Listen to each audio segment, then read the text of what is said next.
Family Credit Management is a non-profit credit counseling agency. We specialize in helping people take control of their debt. People call in every day. By the end of the call, they're feeling better. They know there's some hope out there.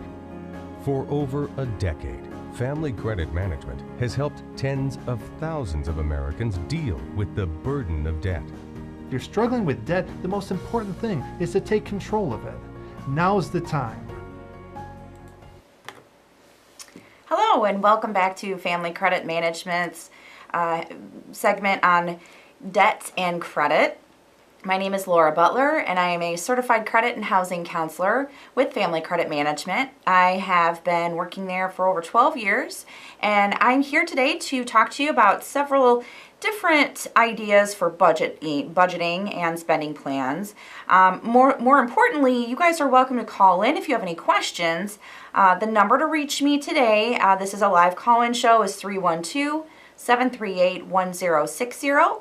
If you are afraid, to talk on the air, you don't want to be on TV, something like that, you're always welcome to also call in and talk to one of our credit counselors at Family Credit Management. The number to reach them is 1-800-994-3328, and you can speak with any of our counselors. They would be happy to help you with that.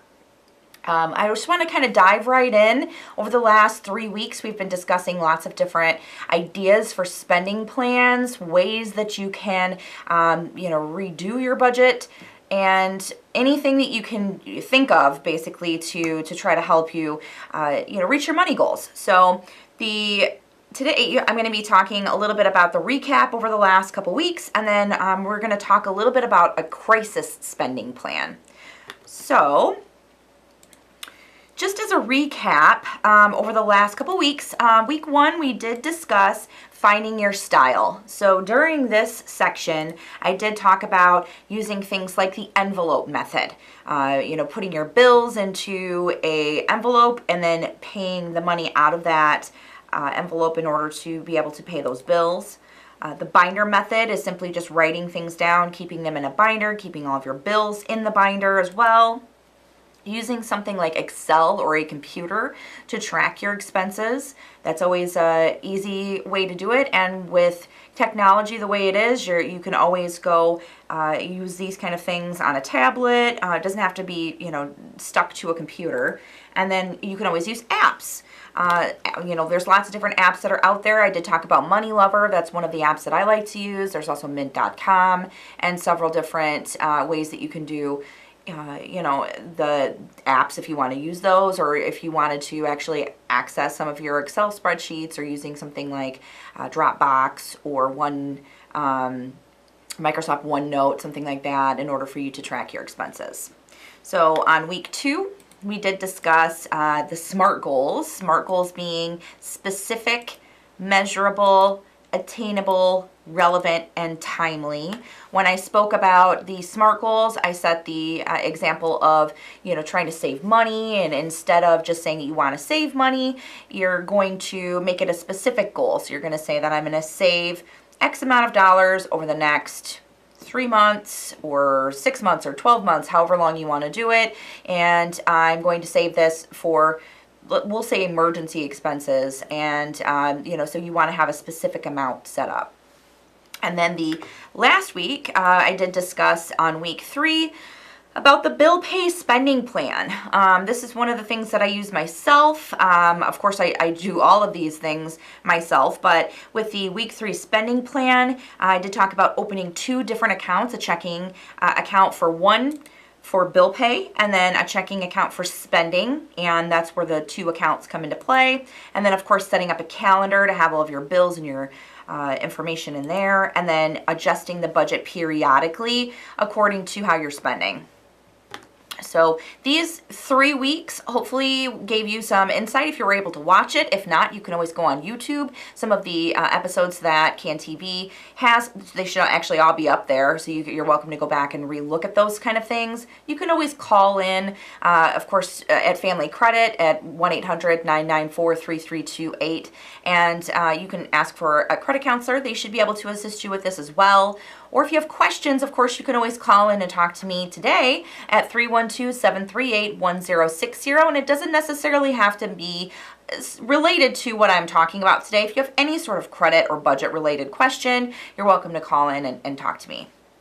So we're going to be talking today about crisis spending. So getting into kind of the bulk of that, what is a crisis? First of all, have you ever been laid off? Been out of work due to illness? Maybe you had a child, you had to been, were off work for that. Have you ever been fired? Those are what I'm talking about when I say there's a crisis. These kind of things happen to the best of us. Before I started working at Family Credit over 12 years ago, I actually was laid off from my former employer, and then I worked at another job for a temporary time, and then was laid off from there. So I kind of went through a few things where maybe a company closed, and then worked at a couple different jobs where they just ran out of work. It happens. So, luckily I haven't had any illnesses or anything like that, but, it happens. It happens all the time. I talk to people that are in financial distress, and that is one of the things that is, comes up a lot. How do I handle a crisis? Just talking about, so what do you do now? Basically, what you want to do is you want to take action quickly. That's not something you want to wait on. So you want to take action quickly. You also want to have your finances in order. And that's what we're talking about over the next couple, these last couple weeks, is doing the spending plan. And then also you want to make sure that you relax. Of course, you don't want to get too stressed out, because if you're too stressed out, then it's going to be something that's going to, really not be, helpful in your time of need. So what you want to do once you have, your spending plan in front of you, you want to do a few things. The first thing you want to do is maximize your income, review your expenses, review your monthly spending plan, and then put your plan into action. So, maximizing your income. This is going to be probably the first thing you want to do always, is try to figure out what you can do to bring in some income. So if you're unemployed, laid off, or let's say you're on temporary leave due to illness, does your work have something where you can apply for short-term disability? Or were you hurt at work? Are you able to maybe apply for, something like a workman's comp? That's really what you want to start doing. So maximizing your income, what you want to do is, first of all, file for unemployment, even if you don't think you're going to qualify. Once you file, hopefully you'll be able to get that to go through fairly quickly. And then I know workman's comp sometimes takes a long time for that to process. So in the meantime, get that done right away, and then start looking at other things. So what you want to do is you want to start looking at your network of friends and family. That's what I mean by networking. Make a list of everybody you know. What kind of job do they work? Is it something that you're interested in doing?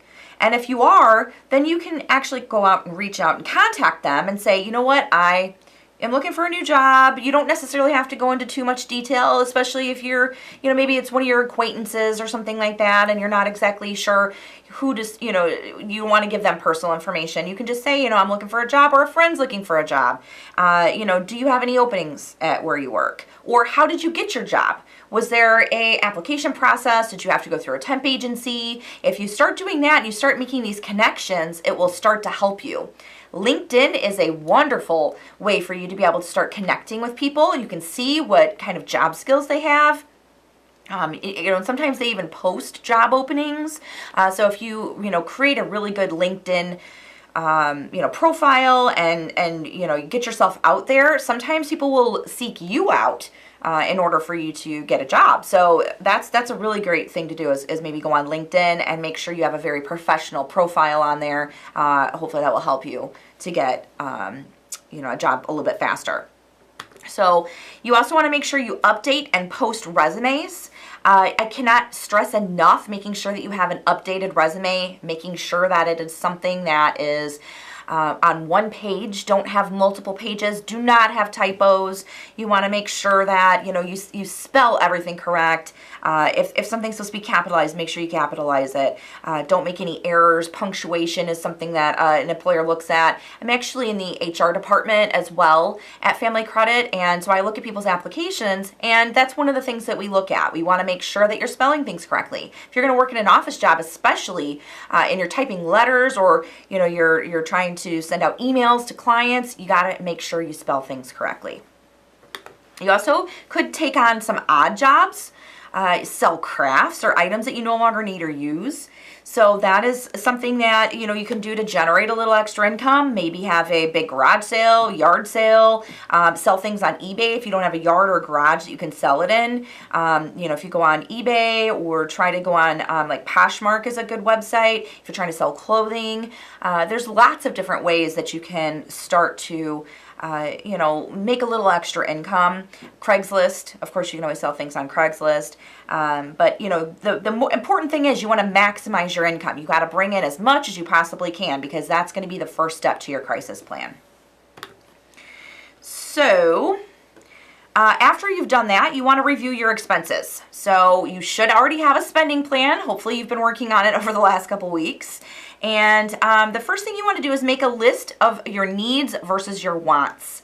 You should have kind of done this when you're going through your spending plan, but this is a legitimate, really hard look at what you've got that are needs and wants, and what things you can cut out. So an example of a need would be internet. You might need the internet to search for jobs. You might need the internet to do some research for things. You might need the internet to do your resume. So that might be something you want to keep into your budget, but a want would be something like cable TV. Do you really need the entire package, for HBO and all of that kind of stuff? Probably not, especially if you're going through a crisis. Are there ways that you can reduce these expenses? So what you want to do is maybe shop around for cheaper internet. So you've got a list, you know that it's a need, but do you have to pay for the highest package? If you don't want to get rid of your cable TV, I'm not saying that you should get rid of all of the fun in your life, but this is when you're going through a crisis. So of course you want to make sure that, if you've got something that is not something that's mandatory, something that is a need for necessity of life, you want to make sure that you really take a hard look at it and put it on temporary hold. So cancel all the channels you don't watch. That's an easy way to do it. You can have basic cable. That way you still have some entertainment while you're, especially while you're off work. But that's what you should do, is really look into doing something like canceling channels you don't watch, rather than just getting rid of all of it.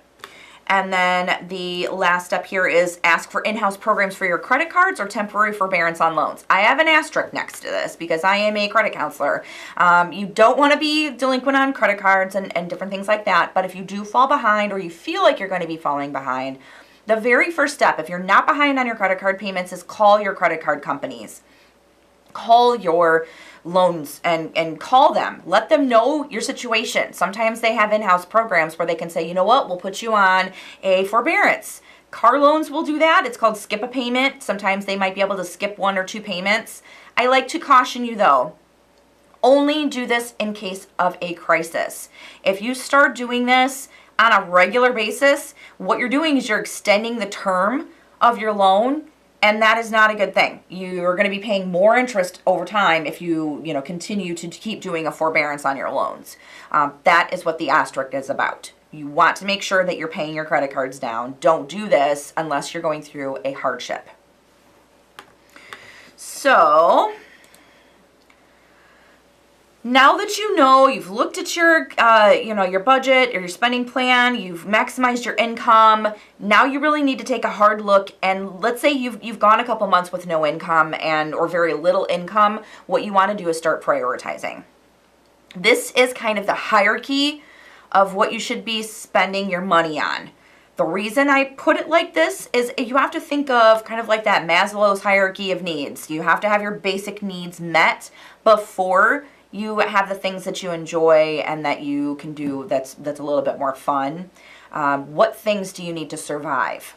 So, of course, mortgage and rent. The reason I say that is, number one, is because that is one of the hardest things to get caught up on. Being a foreclosure counselor, that is one of the most difficult things to get caught up on and really to get them to work with you. Usually it takes 30 to 90 days for them to review an application if you try to get a mortgage modification. And then it would take another 90 days for you to be on if you do get approved, which you don't always get approved, but then it would take another 90 days for you to be able to, get the trial period done and then final modification. So you're talking about 6 months, probably to a year, before you get any sort of assistance. And that entire time, your credit is being dinged. You're going to be suffering. It's going to be even more stressful. So try to pay your mortgage and your rent first. Try not to get behind on them. There are companies out there that might be able to help you. You can always look into United Way or something like that to give you some resources and suggestions in your area. Call a housing counselor in your area. They should be able to kind of guide you through this. They might have resources as well. Then, of course, food you have to eat in order to survive. And I'm not talking about going out to dinner and getting, fast food and stuff like that. I'm talking about your basic food, your basic necessities for your household, making sure that you're bringing brown bag lunches, to the kids, to school, making sure that you're, really maximizing the amount of food that you do have, trying to split meals up and eating leftovers. Utilities, you always want to make sure that your utilities are paid on time. You don't want your lights and your gas and stuff like that, especially in the wintertime, to be shut off.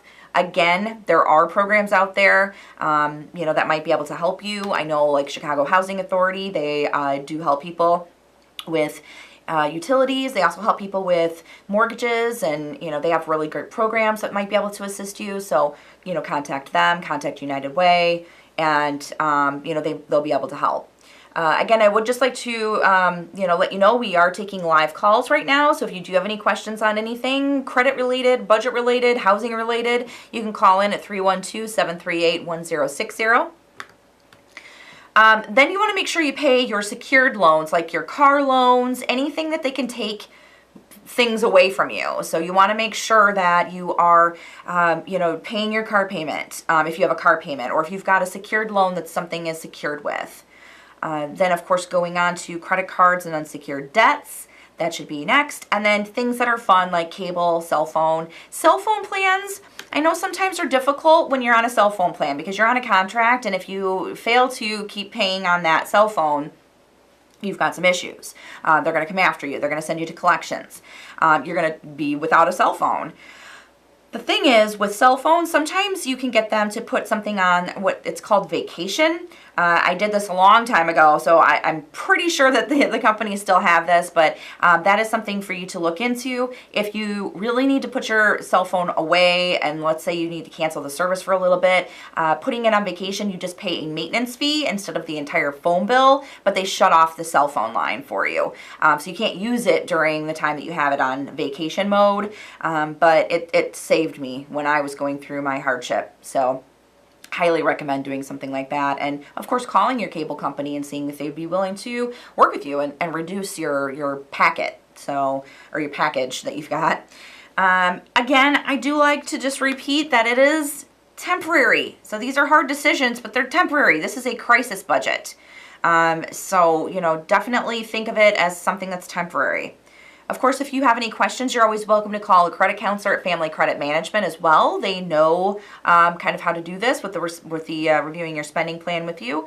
The phone number to reach them is 800-994-3328. Now, I want to talk a little bit about some of the resources, and one of them is the 100 Ways to Save Big from Family Credit Management Services. So if you're going through and you're trying to prioritize your list and you're trying to figure out ways to cut back, what you can do is you can, if you want, you can look at one of our things called our 100 Ways to Save Big. Now, it's also located in the back of the Personal Finance Made Easy guide. So if you have one of these, go ahead and flip to the back of it. On page 77 is where it starts. But if you don't want the Personal Finance Made Easy guide, maybe you don't need to go through the entire spending plan, but you just want the really awesome ways to save, then you can order this. You can always call, and it's free of charge. You can call Family Credit Management, or you can go to our website and you can actually download the guide for free. So the 100 Small Ways to Save Big has a ton of information. So saving for your future. And what it does is it goes through and tells you, will do, won't do, did it, or doesn't apply. So for an example, it says install a programmable thermostat to heat and air for heat and air, adjust your home's temperature when you're away to sleeping, so that way it saves big money. So if you've already done something like that, or you maybe it doesn't apply to you because you don't have to pay for that particular utility, then you would just check whatever box you want. And then at the end, you kind of add things up, and it kind of gives you a little bit of a score on what you can do, you know, and shows you kind of your financial health. It goes through home management, so savings starting at home. It does talk about entertainment expenses, you know, what you would do on your free time. And then transportation, so, you know, if you've got things like maybe you're using public transportation, maybe you're not using public transportation right now and you really think that you should be. So that would be something that you should look into possibly doing, you know, or carpooling with someone if you are driving long distances for your job. Money management, talking about different ways that you can save at the bank. And then food and health, so food for thought. And then it talks a little bit about, you know, maybe skipping the daily coffee, or, you know, just making your own coffee and latte at home, that kind of thing. Cooking homemade meals. It's got a lot of different things, actually 100 to be, you know. So this is something you should look into if you're interested in cutting back on expenses. And then at the very back here, it does talk about making sure you need motivation. So this motivational section here talks about placing a picture of what you would do with your savings. So that's definitely something for you to maybe you know, look into if you want to really focus on what you've got. So going back to some more of the resources, another one is benefits.gov. Benefits.gov will show you all of the things that you might be able to get qualified for. So it's not something that you're definitely going to get qualified for, it's what you might get qualified for. It goes through several different questions. I've done this a lot for reverse mortgage clients. It's one of the requirements for you to go through when you get a reverse mortgage. You have to go through benefits checkup. So that's exactly what the benefits.gov does. You just plug in all of your basic information. It does not ask for a social security number, date of birth, or it might ask for date of birth, but it doesn't ask for any personal identifying information. So it's just going to go through some basic questions, and then you know, you'll be able to find out things that you might qualify for and then ways to apply for it. The other thing is the Illinois Department of Employment Services. So you can go to the ides.illinois.gov to apply for unemployment if you'd like to apply for unemployment. FamilyCredit.org is our website. Of course, we've got a lot of great information in there for you. Lots of downloadable resources and different things like that. Monster.com is a really cool website for people if you're applying for a job. And then, you know, there's lots of places out there for applying for jobs. Monster.com is just one of the bigger ones. My favorite one, though, is OneNetOnline.org. OneNetOnline.org has the most comprehensive database of, you know, jobs listings. And if you type in something, let's say you're interested in being a receptionist, and maybe every job you're looking at doesn't have that title in it. Maybe you call it a receptionist, but they're going to call it maybe a personal assistant. Okay, so if you type in receptionist, it'll tell you all of the different names that are associated with that particular type of job. And so if you're looking for a job, let's say that's receptionist related, and then you see it in the newspaper, you see it online, and it's posted under personal assistant or admin assistant, something like that, then you'll know that's probably like being a receptionist, and that's something that I'm good at. So if you are interested in going to that website, highly recommend it. It's free. It also links you with different jobs that you might be able to get based on the different skills that you have.